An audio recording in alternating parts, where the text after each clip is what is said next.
This movie is about sparklines, which are little graphs that you can insert into a single cell that were introduced with Excel 2010. We're going to begin by creating several sparklines. We're going to edit the data, which is a command group on the Design tab for sparklines. Then we're going to change the type of sparkline fairly easily. There's a show group that allows us to call out certain data points, a style group that allows us to change the appearance of the sparkline, which is really the color of the sparkline. Then we're going to look at some axis options, which are probably the most important options that are related to sparklines. And then I'm going to show you how to label the axis. So sparklines. I've got a lot of data here that we're going to use to create a bunch of sparklines with, beginning with the average monthly temperature for Kodiak, Alaska and Los Angeles, California. I'm going to first select the cells that I want to create the sparklines in, and then go to the Insert tab, where in the center we see the Sparklines group. I'm going to begin by creating a line sparkline. And since I selected the location, which is one of the bits of information that Excel needs, the only other bit of information that I need to define is the data range. And I have two sparklines, so I need two sets of data that are adjacent to one another, since the sparkline location are adjacent to one another. And when you set up the data range and define the data range, you can make that reference either an absolute or a relative reference. And that'll come into play in a second. So I've got my data range and location range identified. I'm going to left click OK, and I get two sparklines. Now when you set up adjacent sparklines simultaneously like this, they're automatically grouped. But I can set up one sparkline and then copy it, as long as I'm careful about the way I go about doing that. Going back to the Insert tab, left-clicking, in this case, a column sparkline. I'm going to move this dialog box and select the data range, which is just the monthly job creation data for the year 2009. And the default when you select a data range is to have it be a relative reference. The location range is an absolute reference. And because you can establish a data range using a relative reference, I'm going to left-click OK.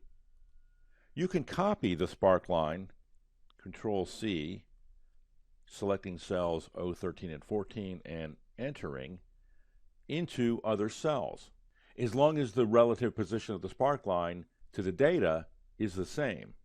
And once again, since we created this sparkline by itself, it's not grouped.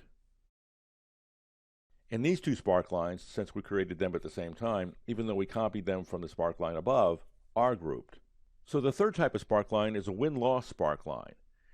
And I'm going to use the change for the weekly closing Dow Jones Industrial Index for the year 2012 by first selecting where I want the sparkline to go, going back to the Insert tab, left-clicking Win-Loss, where I now need to define the data range, left-clicking OK, and scrolling back up. I have my win-loss sparkline. And a win-loss sparkline shows positive numbers above the axis and negative numbers below.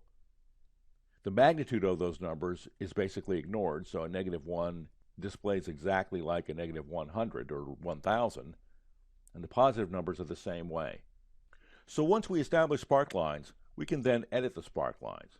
So I'm going to select the sparklines we created at the beginning of the movie, which are grouped together, and go to the Edit Data drop-down and left-click Edit Group Location and Data. We're able to change and redefine the data range or the location range.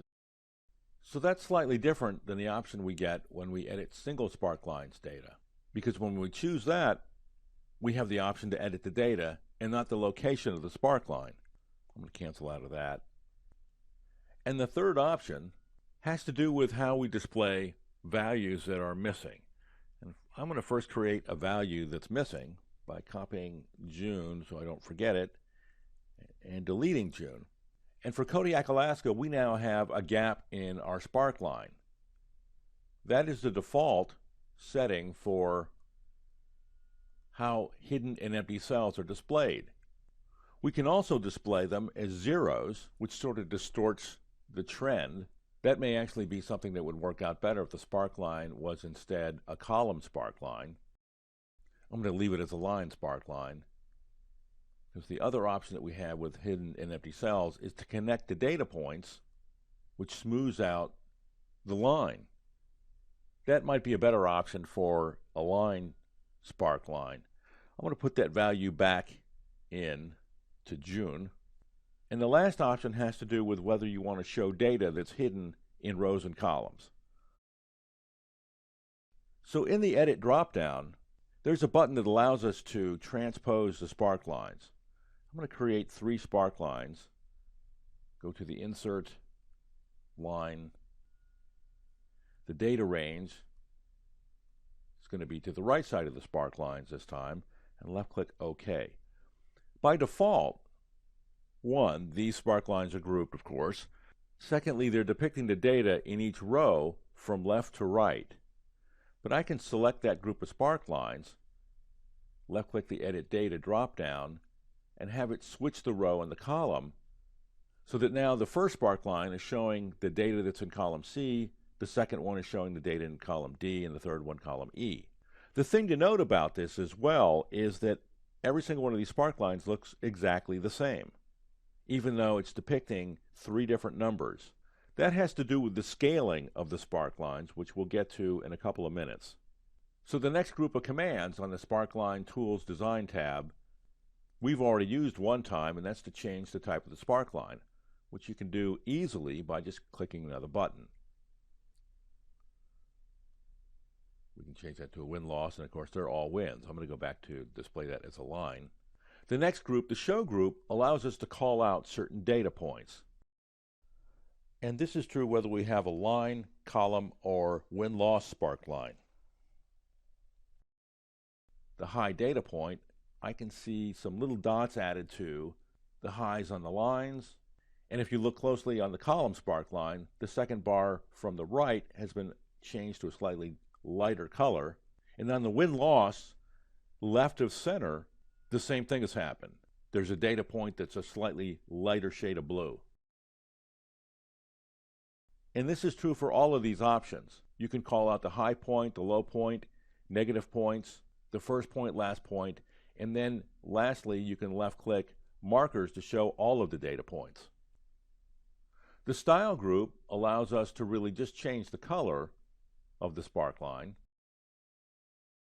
You also have the ability to change the Sparkline color and the weight of the line for a line Sparkline. I'm going to increase the weight of the line to 3 point.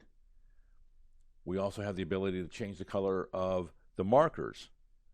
I'll change the markers to a lighter shade of green. So this brings us to the axis options. The first option is the date axis type.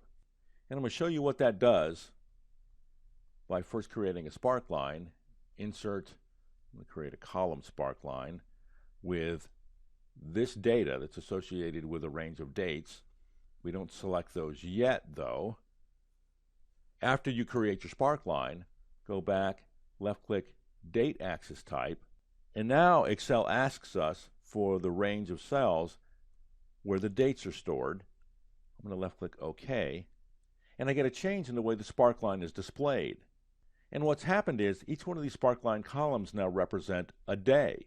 So there's 6 days worth of distance in between each one of these columns. And if I change the 13th to the 7th, the second column moves right against the first column because those days are adjacent now. So when you convert the axis type to a date range type, Excel takes into account the passage of time as it sets up, in this case, the columns that represent the values. So there's some meaning to the placement of the columns in terms of it reflecting the relative passage of time between the data points. The next thing we can do is to show the axis, and I'm going to first select a Sparkline that has positive and negative numbers, and then convert this Sparkline type to a line. And since these 2 Sparklines are grouped, any changes made in terms of color formatting or type will affect all of the Sparklines in the group. In this case, there's 2. Left-clicking the axis drop-down and left-clicking Show Axis, I'm going to increase the row height so that you can see this a little better. And left-click off of that. When you have positive and negative numbers, the axis cuts through and defines anything below that line to be negative and above the line to be positive. The next option that we have is to sort of flip-flop the data. We can plot the data from right to left instead of from left to right. And when I left-click that, Excel just inverts the visual display of the data. And I mentioned that we were going to address this problem over here with the scaling. The correction for this scaling problem is on the axis drop-down, where we can define the vertical axis minimum and maximum values. And we can also establish those values to be the same for all of the sparklines. So when I left-click for the minimum value to be the same for all sparklines, left-click that, nothing happened. That's because the minimum value was 0 for all the sparklines to start with. I'm going to left-click and set a custom value to be 0, left-clicking OK. Again, that illustrates my point that nothing happened because the minimum value for the scaling of these sparklines was 0. To correct this, we need to set the maximum value to be the same for all sparklines. Because for the first sparkline, the maximum value is 1. The second sparkline, the maximum value is 2. And the third one, the maximum value is 3. So all of those lines are displayed at the top of the cell. If I make the maximum value the same, and I increase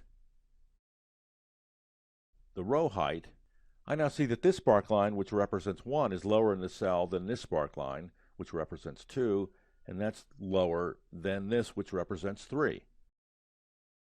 So these group of options are important when it comes to sparklines, or they're supposed to all represent the same thing. We have the same issue over here with the temperatures, because when you look at those two sparklines, they look pretty much identical. And yet the temperature range for Kodiak is completely different than the temperature range for Los Angeles. Again, I'm going to expand out and give it some room. Select those sparklines, go to the Design tab, the axis, and make the maximum value the same for both of the sparklines. And now we have some similar context being applied to both of these sparklines. I'm going to also make the minimum the same to completely correct for the display of these numbers, so that Los Angeles, California has a sparkline that rides higher in the cell than Kodiak, which, since both of these sparklines depict the average monthly temperature for these two cities, and they're side by side, they should be scaled consistently. The last thing I want to show you is there's a way to label the axis. It's not part of the Sparkline functionality, but you can use some functionality with Excel to do this. And I'm going to use the first letter of each month, January, February, March, April, and I'm going to enter. So that's the first thing we do. Now the problem with this, obviously, is it's not scaled correctly. We can fix that by going to the alignment group, left-clicking and launching the dialog box, left-clicking some horizontal alignment settings, and then going to the bottom and left-clicking distribute. I'm going to acknowledge that selection choice by left-clicking OK. And now we're almost done. The thing about these labels is that J for January is positioned at the beginning of the month, and the D for December is really positioned at the end of the month. The way to fix that is to add a space and a period, and then go up to the formula bar, select that period, and make it white so it disappears, enter, and now our data labels are set up in a way that's oriented at the beginning of the month across the entire year. And the nice thing about this is, since it's distributed automatically, you can expand and contract the width of the column, and those labels will maintain their same relative position to the data. And you can also distribute content vertically so that you can establish labels for the vertical axis as well. And maybe actually making that right at the top of the cell would make more sense. To get rid of a sparkline, select the sparkline or the group of sparklines, go to the Design tab, where we get an option to either clear the selected sparklines or clear the selected sparklines groups. I'm going to left-click the first option. So that's sparklines. We first created some sparklines individually and as a group, We use the Edit Data dropdown where we can redefine either the data or the location of the sparkline. We can change the type of sparkline we have displayed between column, line, and win-loss. We looked at the show group options. It allows us to call out certain data points regardless of what type of sparkline that we have. The style options allows us to change the color of the sparkline and the called out data points. And then the axis options, which are probably the most important options for sparklines, allows us to standardize the scale for a group of sparklines. And lastly, we looked at some alignment functionality that allowed us to label the horizontal axis for a sparkline.